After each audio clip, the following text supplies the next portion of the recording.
It's Wednesday morning. It's a beautiful day. Let's catch up with what I've been up to. Well, yes, hello, good morning, and welcome. Welcome to Little Likac podcast, episode 110. My name's Amanda and I'm coming to you from Derby in the United Kingdom. So yes, this is episode 110 of the Little Likac podcast. This is a podcast all about knitting, crochet and kind of what I've been up to, my life as an indie dyer and how things are in my little world and corner of the internet. You are very welcome. Thank you for all the new subscribers who have joined us over the spring vlogs. Thank you to my regular viewers who keep coming back and watching. First thing though, I need to say I'm really sorry that I just kind of cut out on the spring vlogs. I did film a few more days worth of stuff, but if I'm honest, I think I was just getting a little bit burnt out with trying to film every day and remembering to film every day, and it kind of lost a bit of the fun. And so I had filmed a few days and then it was another few days before I was trying to then put that together, and I just thought, I'm just going to leave it. I think April was a very busy month for me in some respects of getting my head around a new job, 2 yarn shows and vlogging every day. So I'm kind of just getting used to things being different. So yeah, I got to day 23. I did film a little bit on that day. Then I went, no, I didn't go to Sodbury Yarn over then. I'd already done that. I think that was it as well. I think I then had a few days when nothing much was happening, and then I kind of was feeling pressure to do something to create content, and I just take a step back. People will understand, because some of you had already left comments saying, look Amanda, we get it, if you don't have time to vlog, we get it. And it wasn't necessarily I didn't have time, I just needed to create some time not doing anything. Remember what I said, how I was going to try and have some time slowing down. So yeah, what I did start though, let me tell you what I've got to show you today. I've got a finished object, I've got some works in progress, and I have got 3 new cast-ons. Because I'd finished one, surely that meant I could cast on 3. No, I had finished a few other bits as well, hadn't I? So yes, I've got quite a few bits to show you today. I'm filming this very early in the morning. It is 7:45. I mean, that's pretty early, isn't it? I got up I woke up at 6ish, got up about 6:45, got up about an hour ago. And I'm filming this early because, again, I've just seemed to struggle to find time to film a podcast even. So much for this, I'm going to slow down and have all this time to do all of these things. And I'm taking my mother-in-law out today. She lives it's about an hour's drive, just over an hour. So I'm driving over. And I want to leave by 8:30ish. So this is going to be a relatively short podcast.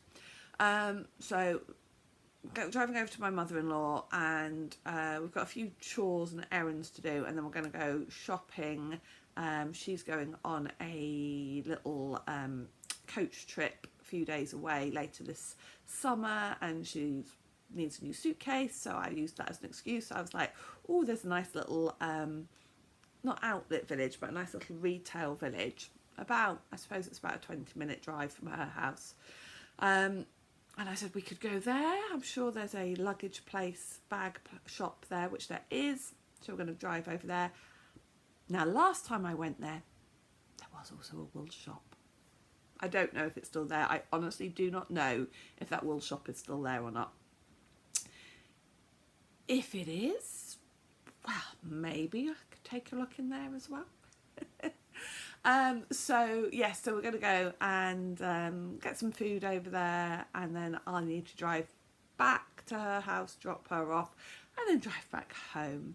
But it is a Wednesday. And it is, term time, and I have got the day to do that.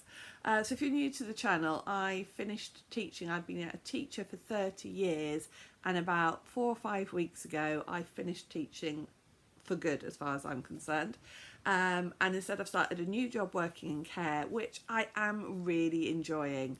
It's been a bit of a learning curve, which I knew it would be, and I had a very busy evening work last night, but it was good. And I feel like I'm getting to know the people that I'm working with, and I feel like I'm getting more confident with what I'm doing, and I am actually really enjoying it. So fingers crossed that that carries on. So yeah, it feels very strange having a day off in the middle of the week, and yeah, I'm just going to be able to go out, take my mother-in-law out, and yeah, it's just going to be a bit different, isn't it? I mean, I guess I have had some days off in the last couple of weeks like that, but I'd got yarn shows to prepare for, so I was just like focused on those. I don't have any yarn shows now till August. I am going to be exam marking still this year, because that was always separate to my role as a teacher. The exam marking, I'm employed by and paid by the exam board to do that. So I'm still going to do that this year. I can't say for sure whether I will carry on doing that into the future. Partly, we'll see. Anyway, so yes, I will be doing that later. That starts really at the end of May, and will be busy, keep me busy right through till at least the end of June, sometimes the first week into July, which is why I don't do any yarn shows at that time. Anyway, so yes, since I last did any kind of filming, whether it was podcast or vlog, I've had another little yarn show, and it was a very small show. It was called Yarnies at the Flax Mills, and it was the Flax Mill Maltings in Shrewsbury. So it was a very small event. I'm not sure how many stands there were, at least 20, probably about 20.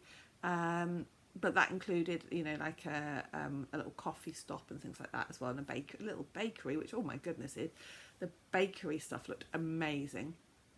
So it was very small. I was actually quite pleasantly surprised though by the number of people, and also how well the day went, because again, it was only a one-day event. It wasn't too far for me to go. It was about 1 hour and 3/4 to drive. I stayed over on the Friday night, so I went on the Friday. I got set up. I then didn't feel very well Friday night at all, felt really ill, struggled to sleep. So when I woke up, or about 2 o'clock in the morning, that I was awake, feeling quite ill, thinking, I don't think I can do this show. And maybe actually when I get up, I'm going to have to go back to the venue and just pack up and go home. But when I got up that morning, I sort of like, well, let's just get up, get some fresh air, have a little bit of a walk around, and then, yeah, actually by mid-morning I was feeling a lot better. By lunchtime I was just tired because I'd slept so badly, and we were really busy in the morning, which I also think helped me keep me going. Then in the afternoon it was very, very quiet, which is often the way at shows. But I'm really, really pleased I stayed and I did it. They have got another show in December there, a Christmas one, which I think I probably will go back to, because as I say, it was, I really didn't know what to expect. Sometimes when you go to these small shows though, it can be surprising, even though there's a smaller number of people. You know, it can still really be worthwhile going. It's always lovely to meet people, but obviously I need to cover costs, but I need to do more than cover costs of the stall. I need to cover the cost of the wool that I sell. I need to cover the cost of the diesel, and I need to make a little bit of a semi-living from this now, because that's, you know, the yarn business is now part of my actual income. But yes, it did all of those things. It was absolutely fine. So I probably will book in. I just need to double check a few things on dates, but go back to that show in December. And if you are in that sort of area, because it was only £5 for a ticket if you paid online before. If you paid on the day, it was £7. But if you live in that sort of area, I would say come along, because, you know, it's really nice, relaxed. They had a singer, they had alpacas, and you know how I feel about alpacas. And it was just, I'm not saying that there'll definitely be a singer and alpacas there in December, but it was just a nice relaxed vibe, and really friendly. And if you are worried about going to some of the big shows because you might feel a bit overwhelmed by the number of people, overwhelmed by the amount of wool and the amount of stands, then I would say this would be a nice one to come to. There were some places where you could sit down as well, have a coffee and knit, or just sit down and have a coffee. And yeah, so I would recommend it for a nice, quiet, relaxed, I was going to say underwhelming, but I don't mean that, not overwhelming show. Okay, And then I'm doing my life stuff first. Normally I go do finished objects, etc. But hey, it is what it is. Today we're doing it this way around. And then I had, so that was Friday and Saturday, and then I was still off work Sunday, Monday. So every 2 weeks, I'm going to have like a 4-day weekend, which is really lovely. So I'm still off work Sunday, Monday. So Sunday I said to Sunday I spent some time getting the stock updated on the website and on Etsy. We are still in the process of that move over. Thank you to everybody who have been supporting the website and Etsy. I am currently running a 25% off sale on Etsy, and that's 25% off all the skeins of yarn that I've got, where I've only got one skein left, the single skeins. That will probably carry on running for a few more days. Today is the 6th of May. That will probably carry on running to the end of this week. But what we are doing is we are closing down the Etsy shop and transferring all the stock over onto the website. And so I thought, well, you know what, for each thing that you list is takes however long to list it. And I thought, all these skeins that I've got, where I've just got one skein left, rather than spending time transferring those over onto the website, let's have a 25% sale. And there's quite a lot of sparkle yarn still in that sale. So if you're interested in my sparkle yarn, I would say check over, if it's before sort of the 10th of May, I would say have a look on Etsy and see if I've still got some 25% offs there. I may well do. Yeah, Bank Holiday Monday, I then went to a very unusual little show at our local museum. And when I say show, I mean like a performance. So this was, I don't know how to describe this. It was at our local museum, and it was a combination. It was social history, basically, about knitting during the First World War in particular, but First World War and Second World War, and songs that were written about knitting in that time period. And it was really interesting. Now, the lady's name has just escaped me, so let me just look it up. So she was called Melanie Gall, and I believe she used to have a podcast with her sister that was actually a knitting fibre related podcast years ago, which you might still be able to hear on maybe Spotify or Apple Podcasts, things like that. And she is a singer, performer, and she researched, I think she does shows about other things, but as coming from a family of knitters and crocheters, she researched the history of knitting, particularly around the First and Second World War, and she discovered there were lots of very, not necessarily very popular, but there were lots of popular songs, almost like pop songs, written about knitting back in the Edwardian period, and some of them were written pre-war, but then because knitting became very popular during the war, and it was very much encouraged because it meant that you were knitting for soldiers, so more women were knitting. I imagined that these were going to be songs that were going to be almost like propaganda, you should be knitting for your boys, but it wasn't. Apparently it was more like sheet music was popular. People bought, there was no radio and things like that, so people went to music shops and actually bought sheet music and came home and played it and learnt it and sang it. And there was so she sang some of these songs. They were quite twee, as you can imagine, although some of them had some double entendres in them, but again quite gentle ones. So she sang those. She had some beautiful photos of women and children from that time period knitting, and it was just really interesting. A little bit of social history and how important knitting was to people at that time period, and some of the comments as well, or some of the songs, weren't about the men that they were knitting for necessarily, but sometimes some of them were also about how good knitting is for yourself as well. So it's just really good to hear. So yes, now she did send me some music clips, and I'm hoping I can insert a little bit, but I'm just really conscious that YouTube can be a bit funny about music, doesn't like music if it thinks that it's copyrighted and things like that. So I might just have a few clips of the music towards the end of the video. or maybe I'll insert them, I don't know. If I can, I will insert perhaps a few clips of music, but they will just be very short because I don't want YouTube to think I'm infringing anybody's copyright. But Melanie Gall, the lady, and it's her music, she did send it to me and has given me permission to use it. That doesn't necessarily mean that YouTube will know that. So we'll see.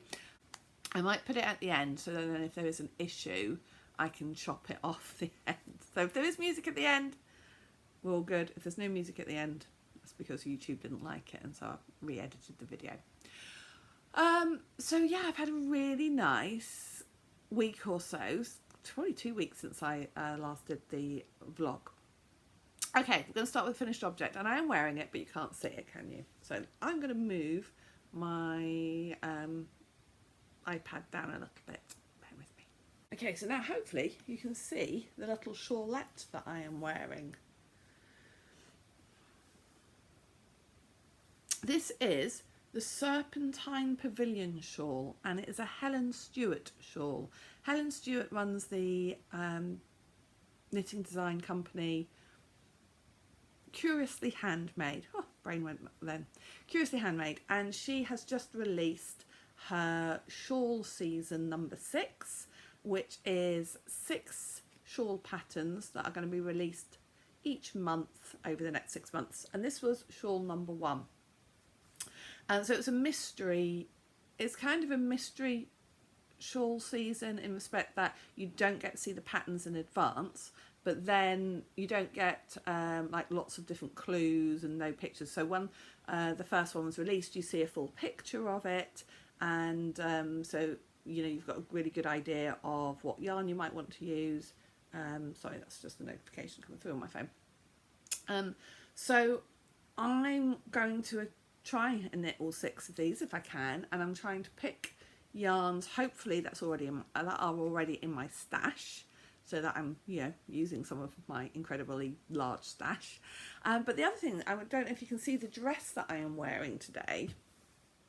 This is a dress by a company called Popsy. Some of you may well be familiar with Popsy. They are a British female-run company, and relatively close to me. They're East Midlands based.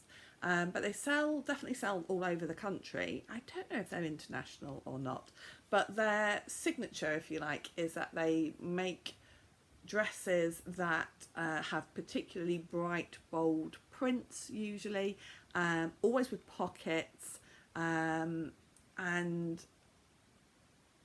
you know, a British run company. And I've been supporting them, although I try not to buy brand new. I have been buying some brand new dresses from them over the last few years. Having said that, I'm beginning to question some of their, because I'm very anti-fast fashion, and I am now beginning to question because they seem to be releasing new dresses, new fabric very, very frequently, and I'm beginning to feel this is turning a little bit into fast fashion. Anyway, I buy some of their dresses brand new, but I also do buy some of their dresses through Vinted, and they have a Facebook site. So I've got a lot of these dresses in my wardrobe now. I think I might have about 15 of them. So I thought it'd be really nice. There's I'm on a Discord group for Kelly, Row and Cade's, and a lady on there also wears Popsy dresses, and she was saying about how she's knitting shawls to go with her Popsy dresses, and I thought that's a really good idea. She'd mentioned that maybe last year. So when the Helen Stewart Shawl Society came out, I thought I'm going to buy that. It was I got the early bird discount, so it was about £10, which was for 6 shawl patterns. And I thought I'm going to try and focus on choosing yarn out of my stash that will go with Popsy dresses. So this dress, you can see this dark sort of midnight blue and then this pinky purple. This yarn has got this kind of same dark midnight blue and this pinky purple. I thought it's actually a pretty close match. You see? So this is the Serpentine Pavillion shawl, and it's a 1 skein project. Now I actually added quite a bit extra to this. It is mostly garter stitch. Stu's woken up. He's going to come and talk to us now, isn't he? He's going to come in. It's mostly garter stitch. It's 4-ply fingering weight yarn and then knitted on 3.75mm needles. Mostly garter stitch, but it has this lovely cable. If Stu keeps barking. Okay, I'll let Stu off for barking. There was a delivery at the door, and actually it was a big order that I put in of undyed yarns. So that's arrived now. I've got dyeing to do on Saturday this weekend coming up. Right, anyway, so what I was telling you about, I was telling you about the cable down the side. The shape of it is triangular.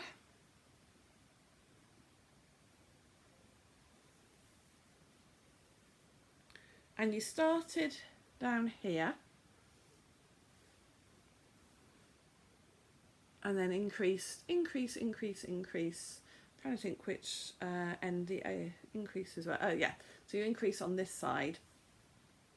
And I should have finished the shawl. Let me count it. 1, 2, 3, 4, 5. Should have finished the shawl about here, but I'd only used, I don't know, something like 60 grams out of the 100, and I was like, I want to use more of this yarn and make the shawl a bit bigger. So I did an extra 5 repeats of the cable, which gave me an extra, I don't know, 5 or 6 inches on the length that way. And of course then it would have meant it came out longer this way as well. And then I blocked it as well, which made it grow even more. And what do you think? I think personally the colour does go well with this dress, and I'm sure I've probably got other things it will go with, but it was quite nice to kind of think, right, I'm going to look through my stash and pick out something and almost like pick which dress I think it will go with. And then also this yarn, and I'll talk about the yarn in a second, was in my Make 9 this year. So my Make 9, I didn't choose 9 projects I wanted to work with. I chose 9 yarns out of my stash that I wanted to use. Some of them, when I chose them, I had an idea what I was going to do. With this one, I did think it probably would be a shawl rather than socks, because it's got cashmere in it, and I just thought, oh, that'd be lovely around my neck. Okay, so the yarn that I used is a Rico yarn. So it's Rico Superba Kashmiri Luxury Sock 4-ply, 100 grams, 400 meters. Now, so I actually think I had more than 100 grams because when I finished this, and this weighs exactly 100 grams, and I've still got about, well, got about 10 grams left, so clearly it's about 110 grams, but I didn't weigh it before I started knitting with it. I never do that. Some people do, I know. So it must have been slightly over. It must have been more like 110 grams I've got. Anyway, I'll stop wittering. So this used pretty much bang on 100 grams. The makeup of this is 65% wool, 25% polymid and 10% cashmere. So it's just got that extra soft. Really happy with the yarn, apart from what I would say. Oh yeah, the other reason I didn't want to knit socks with this was I had seen it knitted up as socks on Ravelry or wherever, and I didn't like the pooling effect from the dark parts. I think when I bought it, I thought it was potentially going to be striping, but it wasn't. What I'm not particularly impressed with, though, given that this is a commercial yarn and their dye practices are usually a lot sort of more consistent than a hand dyeing, is that there are these patches of undyed yarn in some of the parts between the purple and the blue. and that's more than once. You see.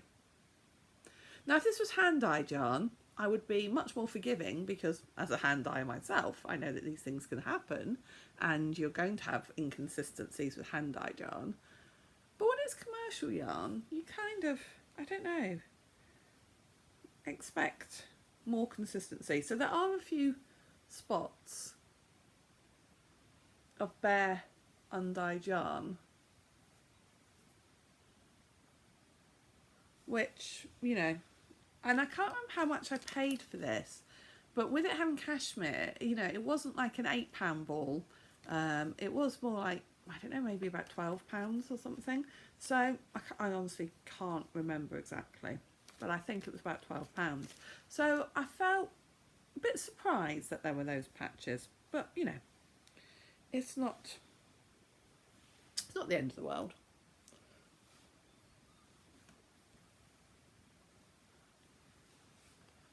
But there we go. Alright, so that's my first finished, or my only finished object to show you. As I say, I have been making some progress on some of the other projects that I've been working on. One of which is the Chunky Hedgerow cardigan. Still not finished. Still not finished. And it's no longer a priority as well. I'll explain why in a minute. But this cardigan that I'm working on, King Cole pattern. The pattern leaflet is 6200. I am doing this cardigan in this colourway. So the yarn is King Cole Hedgerow Chunky. This colourway is Wildberry. And this is the second front. I have done the back. I have done both sleeves. I have done the first front. This is the second front. And I have started the shaping on the second front. So I've only got the front to finish and then the button band, although there is no buttons. So yeah, the button band. That's all I've got left to do, but this is going to one side now because, partly because the weather is warming up anyway, but I realised as well that I have got some things with deadlines, so I decided that May I'm going to focus now on working on things with some deadlines. So one of the things that's got a deadline is for a baby, and that baby is due this month. And this is the Crochet, I've been calling it baby blanket, I am now going to call it playmat. The Crochet playmat that I have been working on. This is in a super chunky yarn that I bought in a charity shop actually, but it is an Aldi yarn originally. And I have been sewing together the squares. I've been using mattress stitch to do that. I have got I've got 2 strips already put in. I have this 4th one, which I think is going to go here. It is quite hard on my hands sewing this together, so I have been, each day I've either been sewing together one strip or I've been sewing that strip across. So we're going to keep working on that because that needs to be finished and then it needs to get sent as soon as the baby arrives, which I think she's due at the end of this month, but of course babies can come early, so I need to keep working on that. But I say I kind of set myself a little target of doing a bit on it each day. Also I'm at the sewing together point, and let's face it, sewing together is nowhere near as fun as the crochet or knit part of a project. So that is a project to be worked on in May. It has a deadline because baby is due very soon. Now another project that sort of, well, it doesn't have a deadline as such, but I would like to get finished in May. Oh, actually my April socks for my husband. So I completed the first sock. I know you saw this sock last podcast, but I don't think I put in the progress keeper. I'm not sure exactly where I'd got to. I think I was near about there. So this is using a Little Likac Halloween yarn, Frankenstein's Monster, which was Halloween 2024, and I'm using a Regia grey for heels, toes and cuffs. So I've got the first one finished, and then I cast on the second one in Shrewsbury, but didn't get anywhere near as much of that one done.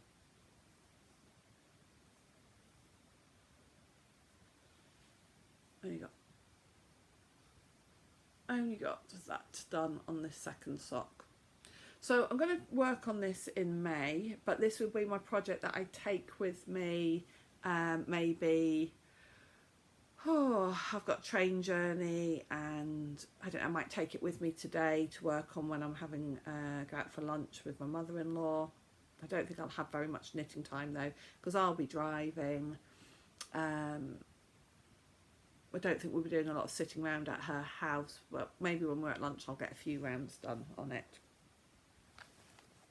So that will get taken with me when I've got portable knitting. So it's on my yarn spinner there. So they are April socks, so let's see if we can get those finished in May. And I'm not sure if May socks will actually get started. When I'm saying April socks, May socks, this is a pair of socks that I'm knitting for my husband each month, so that he will have 12 pairs of socks knitted by me by the end of the year. Okay, so then I said that I've cast on 3 new projects, and these 3 new projects all have deadlines as well. So let's stick with socks. So the lovely Kelly of Row and Cades, if you don't watch her podcast, I highly recommend it. She is lovely. And she is doing a stitch marker, a mystery stitch marker club this year, each month. And I keep forgetting to show you, but I believe I have got the latest one in here. Yes, keep forgetting to show these, which is really bad of me, because they are lovely. And they're on, the theme is like the elements. And each month she sends a lovely little leaflet. Oh, yeah, that's right, this is April, these have been sent. And this is water element. So you get a little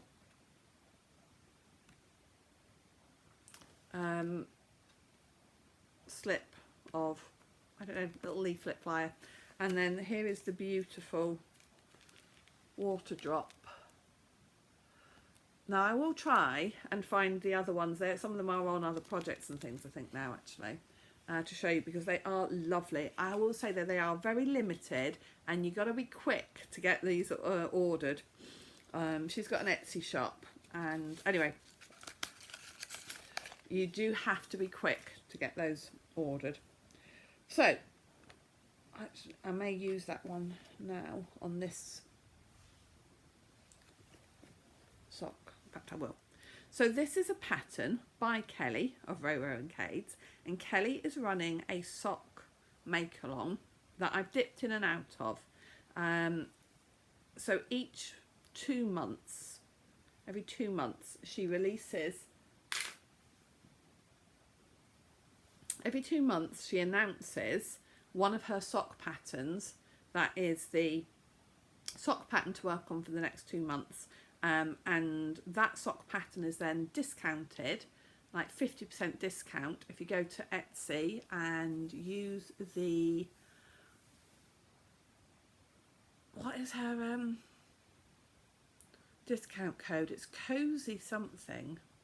I'll put it down here. If you put in this discount code on Ravelry, you will get 50% off the pattern. This month, the pattern for May and June is the Vial of Sands socks. So let's put that stitch marker, so it's a water stitch marker, on the sand. So we're going to put that progress keeper, so we'll see how far I get before the next podcast. So it's the Vial of Sands socks, which is available in about 5 different sizes. I'm knitting it in this yarn, another one out of my stash. This is actually a Ducky Darlings yarn. I bought this from Hayley from Ducky Darlings quite a few years ago. I think it was either before I started dyeing myself, or I had only just started dyeing. And she was, it was actually kind of like a mystery order from her some skeins of yarn at a reduced rate, and you didn't know what you were going to get, basically. And this was one of the yarns that came with that, and it's actually called Crocus Crown, and it's a standard, you know, 75-25 finger weight 4-ply. Beautiful colours, and this is quite a heavy lace pattern, but I think, now I had hoped I would be further on with this than I'm going to show you today, but I made a bit of a mistake when I first started the lace, so I had to go back and redo it. I'm sorry if you can hear strange noises. That is Stu. He's in another room, but I can hear him very loudly. I hope you can't hear him too loudly. But I've just started the lace pattern. Sometimes lace patterns can get lost with variegated yarn, but I'm thinking that this is going to be okay. It's called Vial of Sands because it looks a little bit like an hourglass, the pattern. So I'm going to keep working on that. It has a deadline if I want to enter it into the CAL. The deadline is the end of June. Now, as I said earlier on in this podcast, a lot of my time in June is going to be taken with exam marking, complicated lace socks, and my brain during exam markings, not necessarily a great combination. So in an ideal world, I would like to get the majority of these finished during May, because I know that during June, a lot of my brain space is going to be, I need simple knitting in June. So I'd like to get as much of these done in May as I can.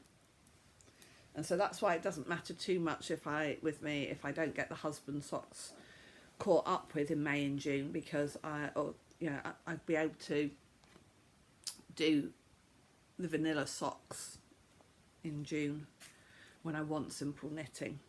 So that's just started. And then more deadlines. Somehow I volunteered, I wasn't even asked, I volunteered to test it. Actually, no, I was asked. So Nibbles, Needles and Hooks is my local yarn store. You've heard me talk about that shop many times. And I was up there, and there was a few people up there who've been test knitting a sweater pattern for one of the customers. She is known as Scary Emma, but she's not that scary. I don't know what her actual design name is going to be, but she's designed this sweater, and a few people up in Nibbles, Needles and Hooks have been test knitting it, and I've seen these projects and I think they look great. So I saw her when I went up last week, and I said, oh, when that comes out later in the year, I'm definitely going to have to knit that. And she said, you can test knit it if you like, because I still need a few test knitters. And before I knew it, I said, oh yes, please. But I'm actually really pleased to. It uses an advent. It is called the A Up Me Duck sweater. Now, although I live in Derbyshire, using the phrase duck to refer to somebody is very much a Nottinghamshire, Derbyshire thing. And although I've lived in Derbyshire for 30 years, I do not have a Derbyshire accent. I still have my southern accent mostly. So when I say A Up Me Duck, I don't say it very well in a proper Derbyshire accent. But that's what the sweater is called. And it's designed to use an advent. Now, you don't have to use an advent, but it is designed to use an advent. And I still hadn't decided, although I've got many different ideas, I still hadn't decided what I was going to do with my advent, my Jane Austen advent from 2025. And so I just sort of, and I love the idea of wearing garments made from advents rather than just blankets. I think in my head I was going to do a blanket, but I was like, oh my goodness, yes, I'm going to use my Jane Austen advent to do this pattern. Then when I looked at the sizes, you need 100 gram skein and your 24 minis, but actually for my size, your contrast colour, you needed more than one skein. And I was like, well, I've only got one skein of the contrast colour that came with the advent. So then I looked at it and spoke to Emma, and I said, what if I used a different contrast colour for the ribbing and then the contrast colour that came with the advent for the stripes. She's just like, yeah, fine, should it be good to see something different? So let me show you first. This is the contrast that came with the Little Likac advent for 2025, which is this grey, which does have some lilacs and pink, very subtle little splashes of lilacs and pinks in with this grey. Now you can see I've got the sparkle base, which I'd forgotten I'd got actually. I thought I'd got the luxury base, and I was like, oh, I've got the sparkle base when I opened it up. Now the actual colours of the advent are still in the box here, and they are still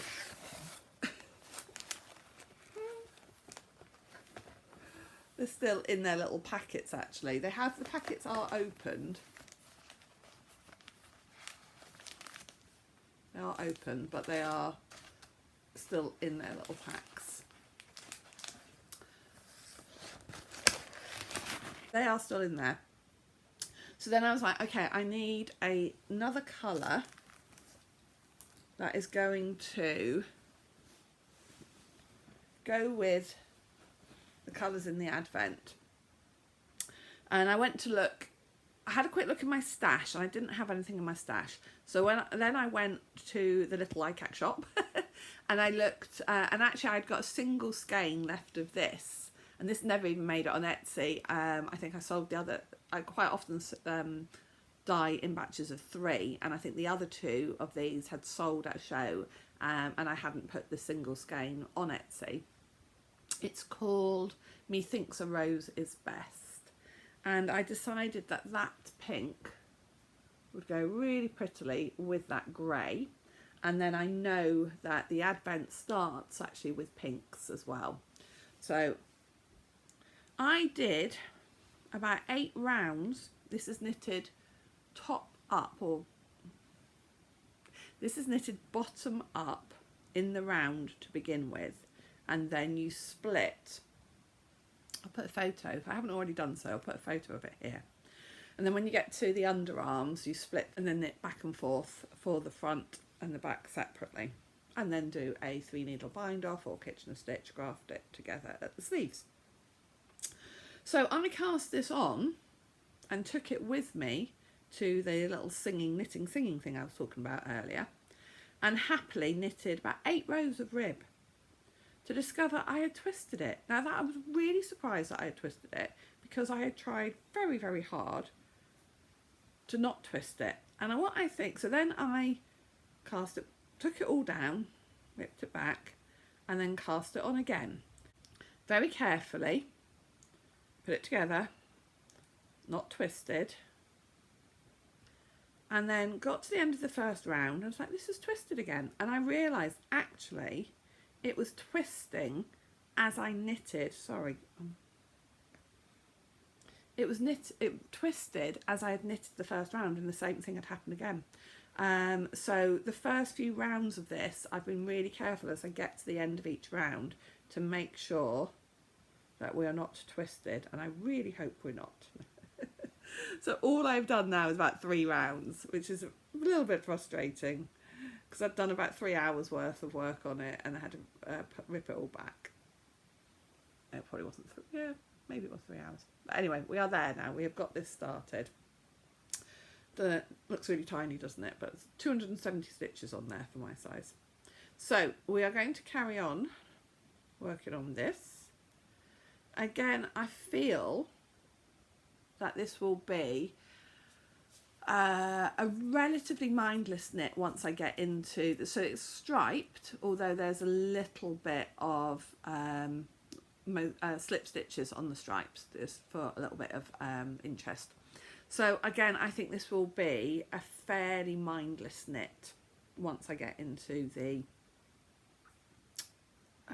swing of it. So that's all that we've got on that so far, but I think it is going to be beautiful. Now the deadline for that is July, so I've got plenty of time. But again, I thought, right, let's just get that started. Let's use May to get started on things. And I have till, I think, July to get that done. I'm not sure on the exact date, some point in July. And then there was one more thing that I've got that has a deadline that I've started, and that is a crochet blanket that, again, if you're a regular viewer and if you watch the spring vlogs, you'll have heard about this blanket before. And I am crocheting this for my daughter's boyfriend's nan, hopefully for her birthday, which is September. So again, I thought, let's get started on this. I am using the pattern by Attic 24, which is the Spring Frost pattern, because I really liked the stitch pattern on this, plus also the pattern, the blanket, sorry, that Ben's nan had seen of mine was the Spring Frost blanket. And I'd said to Ben, my daughter's boyfriend, do you want me to do it in the same colours? And he said her favourite colours are her favourite colour's purple. So I said, okay, I will do the same blanket design, but I will do it in with some heavy purples, or a colour combination which is heavily purple. So I have started it. This is what we have got so far. Sorry, phone notification. This is what we've got so far, and getting into the swing of that, and the plan is just to do a couple of rows on that every day or two, just to keep that going, and hopefully we will have that finished in September. Now, Ben did say to me birthday or Christmas, so the first deadline to try and have this done is September. If for whatever reason, can I just show you as well, look, I've sewn in the ends. That does not happen very often. I know we've only done 3 colours so far, but trust me, we'll see how that goes. The colours that I'm using are all no, they're not listed on the project page yet. They will all be listed on the project page, because there's 15 colours of Stylecraft Special DK. So far, I have used Grape, then Parma Violet, and then, is it Clematis or Clematis? Clematis. Those are the 3 colours I have used so far. I have a beautiful box. In fact, actually, I can tell you the colourway names of them all. And I'll put a picture of the box with them all in. So we have got Cream, Parchment, Silver, Parma Violet, Grey, Soft Peach, Violet, Pale Rose, Grape, Wisteria, Boysenberry, Lavender, Proper Purple, Clematis and Plum.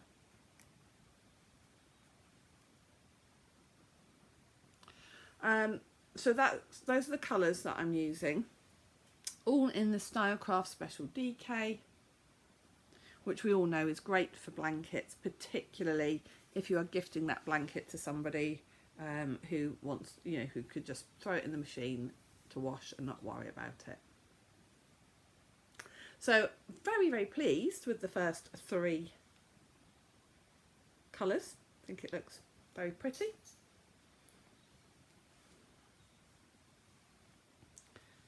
And it's just, just another project for me to work on. Right, having said at the beginning that this was going to be a short one because I was going to leave at 8:30, it is now 8:30, 25 to 9. So I am going to finish because I need to get everything ready and head off to drive over to my mother-in-law's house, which I need to leave in about 10 minutes or so, really. So I'm going to leave you now and put this together later tonight. When I get back home, I will edit this, and yeah, thank you so much for watching. Thank you for all the lovely comments, support. Those of you who have seen me at shows recently, really appreciate it. And I will see you in a couple of weeks. Bye for now. Stick to your knitting,